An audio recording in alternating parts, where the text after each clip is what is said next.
Hey everyone, I wish I could start this video, the second video this year already, in a good, positive way. But today, I'm covering a new, insane story that has some pretty grim parts, which honestly look pretty bad if I didn't treat them in a serious way. And I should give a quick disclaimer that I will be talking about some depressing shit. Like in the first portion, there'll be mentions of death and some injuries, but later on, also a different but worse incident that is somewhat tied to the story. So you've got that. I wish I could navigate this story in a way that would make the video more approachable. But is it possible to avoid the grim details that are crucial, for the whole thing? So I want you to disclaim that. But to actually get to the story, some of you might have heard about the CyberTruck explosion at the Trump Hotel in Las Vegas. The most insane combination of words ever in the first year. This occurred around Wednesday morning, 1st of January, and I think it's fair to call it a terrorist attack because although it is a very fresh story, there are already some details made public that point to this being planned. I saw some people initially say that this was a fault with the Tesla car and that it should be a mass recall. But if you actually stop and think about it, how would a electric car cause a huge fuel-based explosion? And in the very first hours, people believed that because there was only a CCTV camera footage of it happening, which I at first wanted to show, but the more I read into it, and I realized that in that instance, in the footage, the driver, who I can't say just yet was in on this plan, actually died in that explosion. As well as the fact that you can actually see someone on the right side of the camera, be like a couple of feet away from the car as it happened. Which although I believe he only came out injured, I still definitely can't show the video up on here. But to paint a quick picture, because it is legitimately insane when you first see it, there's a huge sudden explosion followed by small sparkles bouncing off the floor. Like the ones you see come off from fireworks, which actually turned out to be the case, as you'll see later on. So I'm gonna read this article by the BBC because it does cover the most important things found.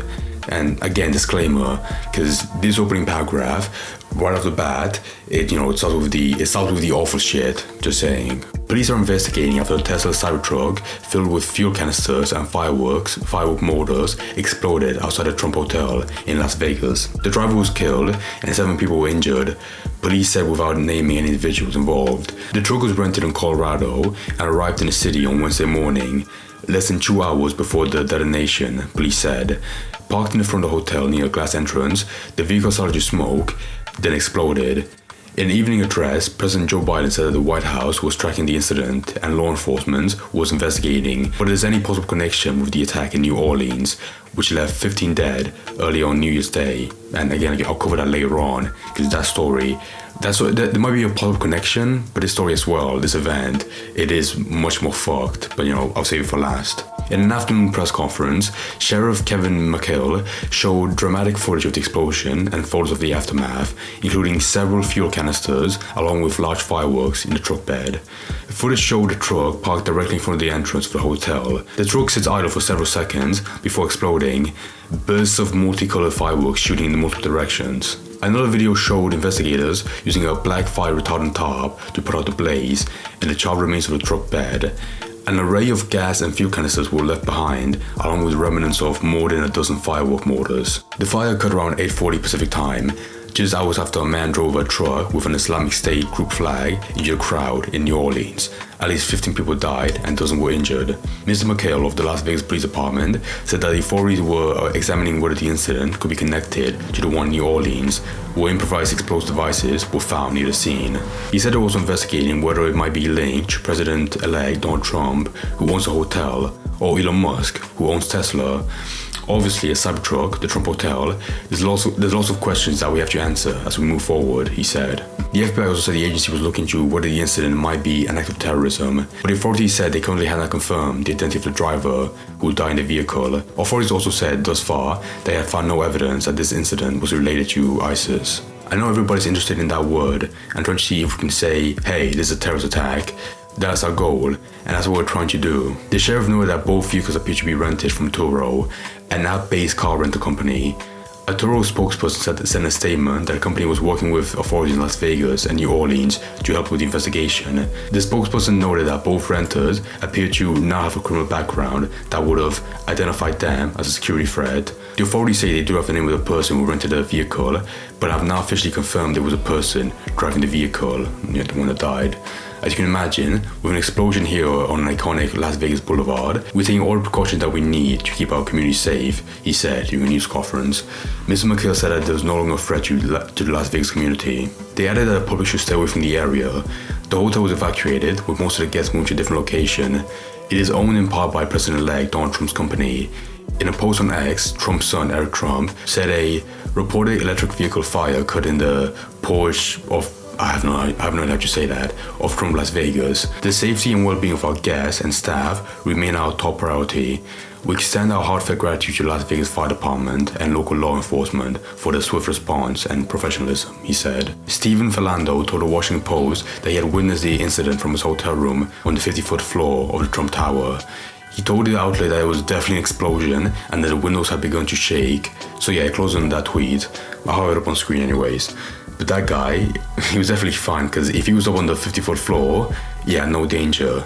Unless he got like the worst luck possible and the steering wheel flew up, from the explosion, up onto that floor and hit him right in the face. I don't know. I might as well talk about Elon Musk's tweet, because of course, when there's a story like this and a vehicle, the literal carrier of fuel canisters and fireworks is one of your proud cars, then yeah, you talk about it. So at first, he made a tweet saying that his senior Tesla team was looking into it, because at the time, the treasure trove of shit, like the fireworks and fuel canisters in the trunk, it wasn't reported yet, so they were still worried it was caused by the car itself. Of course, they clarified that after they found out, but for a second, I want to show this little gay tweet Elon made, sort of like boasting about the quality of the CyberTruck and how the perpetrator is a complete dumbass, because he made a tweet saying the evil knuckleheads, the unnatural voice, the evil knuckleheads picked the wrong vehicle for a terrorist attack. CyberTruck actually contained the explosion and directed the blast upwards. Not even the glass doors of the lobby were broken. I mean, to be completely honest, I'm glad that it did. The fact that most of the people injured were reported only have minor ones is good.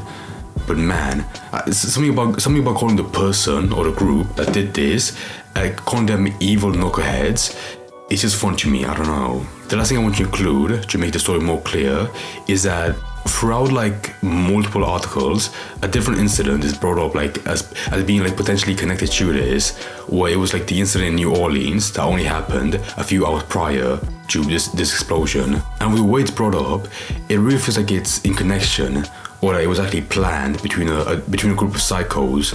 But to be entirely honest, after looking into it, yeah, it sounds dumb, but I really couldn't find the connection that might lead to something deeper. Like the things I found the most bizarre that were shared between the two events was the fact that they both used a CyberTruck, they both used the same app to rent the cars, and both of them had explosives. But even then, the explosives in this incident in New Orleans, they seem to be like way more severe. Like they were actually referred to as bomb making, where some were found in the Airbnb the guy was staying at, he rented a few hours before, and some were found in the CyberTruck after, in a chest with an ISIS flag.